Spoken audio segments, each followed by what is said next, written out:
ते 4 वाजल्यापासून अतिशय मोठ्या प्रमाणामध्ये ढोळा कंधार आणि जिल्ह्यामध्ये अतिवृष्टी होत आहे. बहादरपुऱ्याच्या पुलावरनं 5 फूट पाणी जाते. तिकडे राहटीच्या पुलावरनं पाणी जाते. जे पाण्याची तीव्रता किती आहे मी असं सांगण्याची आवश्यकता नाही आहे. आमच्या जन्मापासून आम्ही कधी एवढा पाऊस बघितला नाही तेवढा पाऊस होतो आहे. काल विजेचा कडकडाट झाला. सावडेश्वरमध्ये एक अर्धा शेतकरी दगावला. आज सकाळी नांदेडसारख्या शहरी भागामध्ये उस्मानशाही मिल रोडमध्ये वीज पडली आणि तिथं देखील एक माझा मुस्लिम बांधव दगावला. ही परिस्थिती आता सगळीकडे निर्माण झाली. आता पावसाचं चित्र हे भयानक आहे आणि येणाऱ्या 24 तासात यापेक्षाही अधिक गतीने पाऊस पडेल अशा पद्धतीचा अंदाज आहे. चक्रीवादळ होईल अशा पद्धतीची भीती निर्माण झालेली आहे. आपल्यामार्फत नागरिकांना सगळ्यांना माझे हात जोडून विनंती राहणार, कृपया घराच्या बाहेर निघू नका.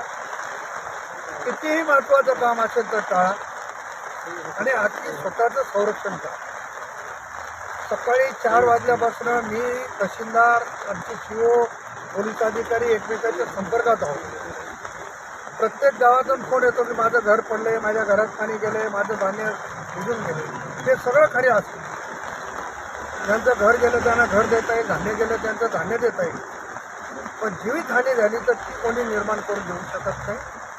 म्हणून माझी आग्रहाची सगळ्याला हात जोडून विनंती आहे की पावसामध्ये कोणीही उद्याचे 24 तास बाहेर पडू नका. स्वतःची काळजी घ्या. घर पडलं असेल तर त्यांना सुरक्षित स्थळी हलवू. त्यांच्या जेवणाची व्यवस्था प्रशासनाच्या वतीनं करू, सर्व व्यवस्था करू, परंतु जीवितहानी होणार नाही याची आपण काळजी घ्यायची. अतिशय माझ्या जन्मापासूनचा सगळ्यात मोठा पाऊस मी पहिल्यांदा बघतोय. ते चित्र या मतदारसंघात नाही तर जिल्ह्यात आणि मराठवाड्यात, महाराष्ट्रामध्ये निर्माण झालं. दुर्दैवी परिस्थिती आहे. आपल्यामार्फत सरकारचा एक प्रतिनिधी असतो तरी आता सरकारने याची फार वाट बघण्याची आवश्यकता नाही आहे. तात्काळ ओला दुष्काळ जाहीर करून ती मदत जाहीर केली पाहिजे अशा पद्धतीची विनंती माननीय मुख्यमंत्री महोदयाकडे माझी आहे. 126 मिलीमीटर पाऊस कालची नोंद झाली लोहा कंधारला. तो प्रशासनाकडे काय, सरकारकडे काय मागणी असेल? सरकारकडे हीच मागणी आहे की आता 124 मिलीमीटरची सकाळपासून नोंद झाली.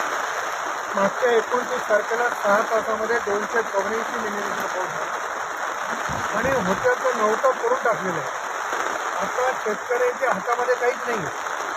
होती त्याची जमीन ती पण आता पूर्णतः 100% खंडित झालेली आहे.